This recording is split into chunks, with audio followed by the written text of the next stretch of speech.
Alright, in this video we're going to take a look at performing arithmetic operations on complex numbers written in polar form. So the rules for multiplying, dividing, and finding powers of complex numbers are actually going to be the same as those for exponents. We've been talking a bit about r cis theta, and it actually turns out that there is a relationship between that and the exponential function e to the x, we'll say in this case.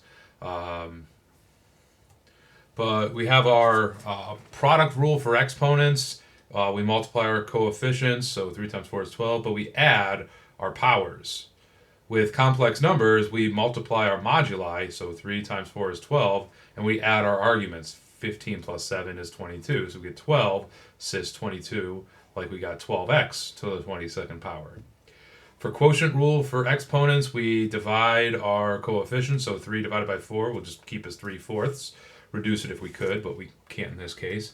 And then we subtract our powers, so 15 minus 7 gives us 8. So with exponents, we get 3/4 times x to the 8th power.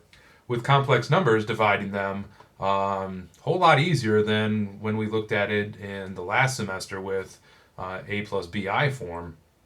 But we have 3 divided by 4, our moduli, 3 divided by 4 is 3/4 again. And then we subtract our argument, so 15 minus 7 is 8. And as far as power rules for exponents are concerned, we raise each term to that power. So 3 to the second power is 9. And 15, we multiply our exponents. 15 times 2 is 30. So remember, the power rule is just an extension of the product rule. 3x to the 15th times 3x to the 15th gives us 9x to the 30th.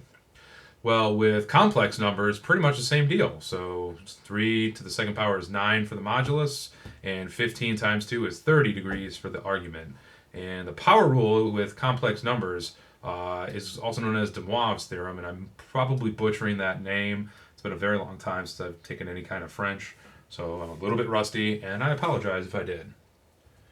All right, so example 4a, let's have z equal 2 radical 3 plus 2i, and w equals negative 1 plus I squared root of 3. Find each of the following. Write your answers in rectangular form.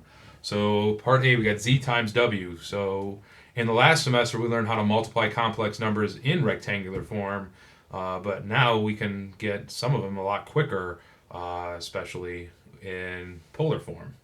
So first thing we want to do is we want to convert each of these to polar form, which we've looked at in a previous video. And we have z is 4 cis pi over 6, or 4 cis 30 degrees. W is 2 cis 2 pi over 3, or 2 cis 120 degrees. And since we're going to write our answers in rectangular form, it really doesn't matter if we use radians or degrees. I'll just use radians just to, give you more familiarity with them. But we could just as easily use 4 cis 30 degrees for z and 2 cis 120 degrees for w. So we multiply 4 times 2, we get 8, and pi over 6 plus 2 pi over 3 is 5 pi over 6, or 30 plus 120 is 150, which in radians, 150 degrees, is 5 pi over 6. So now we want to convert that to rectangular form. So we do 8 times cosine of 5 pi over 6 plus I sine 5 pi over 6, or 8 times cosine 150 degrees plus I sine 150 degrees.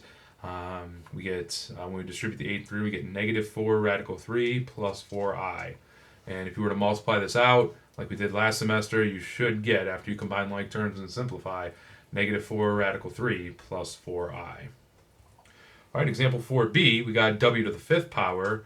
So in this one, negative 1 plus I radical 3, if we were to raise that to the 5th power, like in the last semester, that would have been a whole heck of a lot of multiplying, and that would have been a long process that's open for mistakes.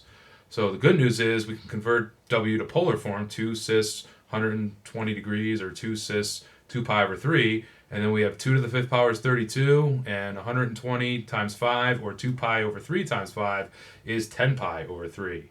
So we'll use coterminal angles.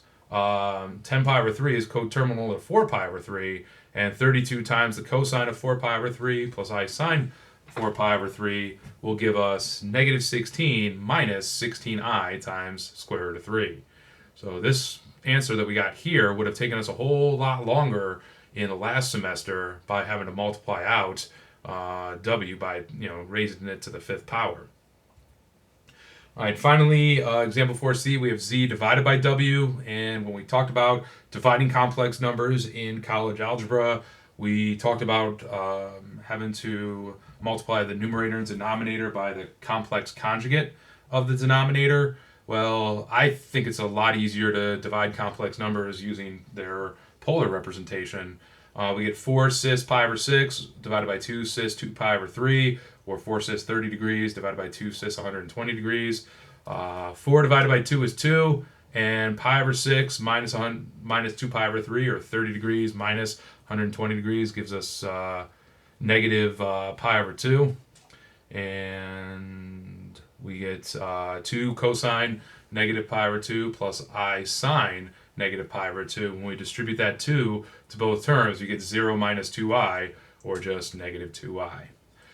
All right, so that about does it for this video. In the next video, we're going to take a look at how to find roots of complex numbers, something that would have been quite a bit of algebra to do in the last semester. This, in trigonometry, is a whole heck of a lot simpler once you get the process down. So